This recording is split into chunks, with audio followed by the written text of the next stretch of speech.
Welcome students. Today we are going to learn the chapter number 13, which is current electricity. In this chapter we will study about the charges in motion. Unlike the previous chapter which was the electrostatics, और electrostatics में हमने charges at rest की बात की थी, like Coulomb's law and other phenomena.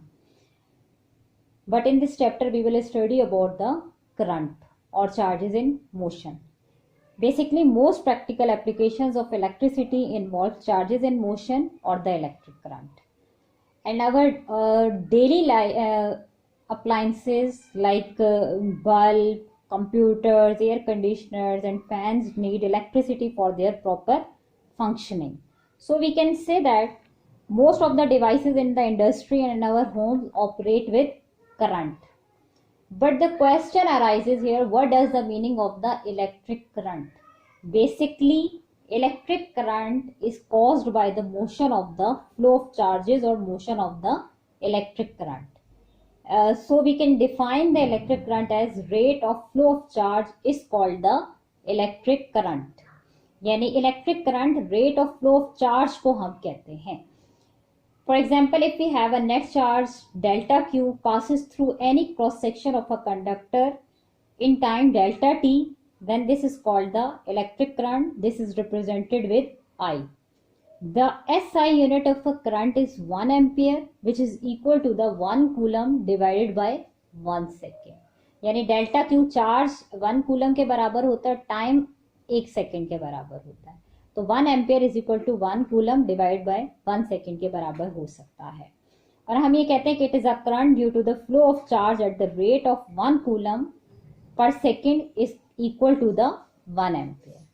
अब next question यहाँ पर ये आता है कि what can be the charge carriers in different cases.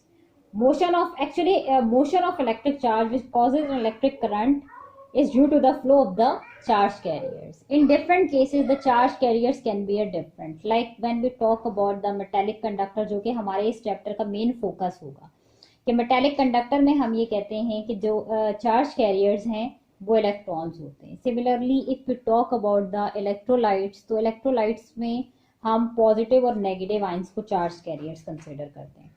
अगर हम गैसेस की बात करें तो गैसेस में the charge carriers are electrons and ions. यानी different cases में different charge carriers can be considered. अब next हम ये discuss करना चाहते हैं कि what should be the direction of the electric current. अभी तक हमने सिर्फ flow of charge की बात की है, लेकिन अभी हम electric current की direction को हम define नहीं कर सके. उसके लिए हमें थोड़ा सा एटम के स्ट्रक्चर को अंडरस्टैंड करना होगा. जब हम एटम को कंसिडर करते हैं तो हम ये कहते हैं कि atom consist of a nucleus, और न्यूक्लियस के अंदर एक पॉजिटिव और नेगेटिव यानी मींस न्यूट्रॉन्स और प्रोटॉन्स होते हैं. इसी तरह जो न्यूक्लियस है इसके आसपास इलेक्ट्रॉन्स जो कि नेगेटिवली चार्ज कैरियर्स हैं ये रिवॉल्व करते हैं. तो इस तरह की जो चार्जेस की नेचर थी, सबसे पहले Benjamin Franklin was the first scientist who discovered in 1750 that charges are of two types, positive and negative. यानी चार्जेस की दो टाइप्स होती हैं, एक पॉजिटिव और दूसरा negative charges. After the discovery of this Benjamin Franklin statement, जो early scientist थे दे स्टार्टेड टू थिंक. उन्होंने क्या सोचना शुरू कर दिया, उनके पॉइंट ऑफ व्यू ये था इलेक्ट्रिक करंट के बारे में कि वी कैन से कि अगर हम पॉजिटिव चार्जेस की फ्लो की बात करें और पॉजिटिव चार्जेस चूंकि पॉजिटिव नेचर रखते हैं तो वो पॉजिटिव टर्मिनल से रिपेल होंगे और नेगेटिव टर्मिनल, यानी positive charges flow from higher potential to lower potential. यानी अगर हम पॉजिटिव चार्जेस, अर्ली साइंटिस्ट ने कहा कि जो इलेक्ट्रिक करंट की डायरेक्शन है वो क्या होती है कि अगर पॉजिटिव चार्जेस फ्लो करें कहाँ से, हायर टू लोअर पोटेंशियल. और इसको काफी अरसे तक वेल एक्सेप्टेड करार दिया जाता रहा. But after a century, after तकरीबन उसके बाद एक सेंचुरी के बाद जे थॉमसन आए और जे थॉमसन ने डिस्कवर्ड इलेक्ट्रॉन्स, यानी discovery of electrons J Thomson ने की. और उस डिस्कवरी के बाद जो साइंटिस्ट थे दे स्टार्टेड टू थिंक. उन्होंने कहा कि when we talk about the metallic conductor, तो मेटालिक कंडक्टर में अभी हमने बात की है कि चार्ज कैरियर्स इलेक्ट्रॉन्स होते हैं, तो डेफिनेट सी बात है इलेक्ट्रॉन्स नेगेटिवली चार्ज पार्टिकल्स हैं. तो ये अनलाइक द पॉजिटिव चार्जेस के ये नेगेटिव टू पॉजिटिव की तरफ मूव करेंगे, यानी फ्लो ऑफ चार्जेस जो है वो नेगेटिव टू पॉजिटिव की तरफ होगा।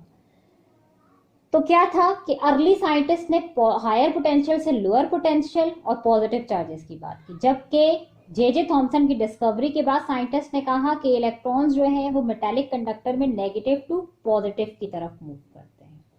अब यहाँ पे हम कन्वेंशनल की बात करेंगे कि जब हम ये बात करते हैं कि as a whole as effect of positive charges, actually in a conductor जब हम ये बात करते हैं तो हम ये कहते हैं कि जो इफेक्ट ऑफ पॉजिटिव चार्जेस है which move from positive to negative terminal is same as effect of negative charges moving from negative to positive terminal. अब दोनों की इफेक्ट सेम होता है।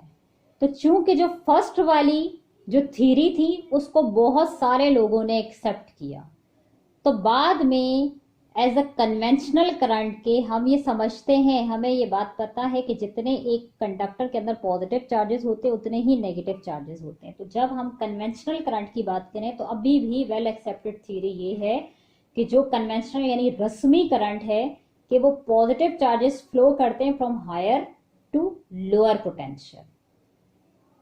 और जब हम इलेक्ट्रॉनिक करंट की बात करें तो हम ये कहते हैं कि इलेक्ट्रॉन जो है चूंकि नेगेटिव चार्ज पार्टिकल्स हैं तो इलेक्ट्रॉन्स फ्लो करते हैं from negative to positive terminal.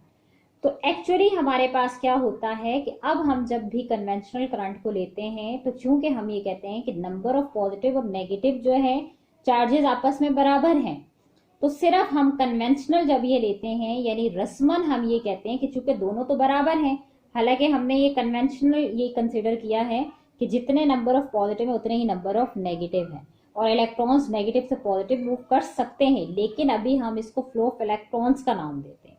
लेकिन जब भी कन्वेंशनल करंट की बात आती है तो कन्वेंशनल करंट को हम क्या कहते हैं कि पॉजिटिव चार्जेस हैं और वो मूव करते हैं from higher to lower potential. तो जब हम इसकी फाइनल स्टेटमेंट देखते हैं तो ये कह सकते हैं कि इसकी लॉजिक हम जब ये देते हैं तो हम ये कहते हैं कि as effect of positive charges which move from positive to negative terminal is same as effect of negative charges moving from negative to positive terminal. So it is convention to take a direction of current as the direction in which positive charges flow.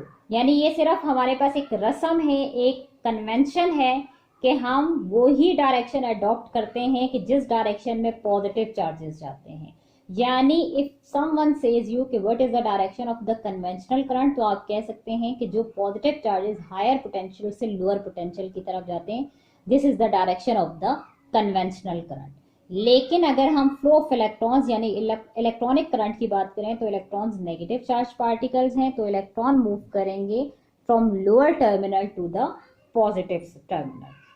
So the conventional current in a circuit is defined as the equivalent current which passes from a point at higher potential to a point at a lower potential, as if it is represented a movement of the positive charges। अगर हम movement of positive charges की बात करें तो वो from positive to negative terminal की तरफ move करने की बात आती है।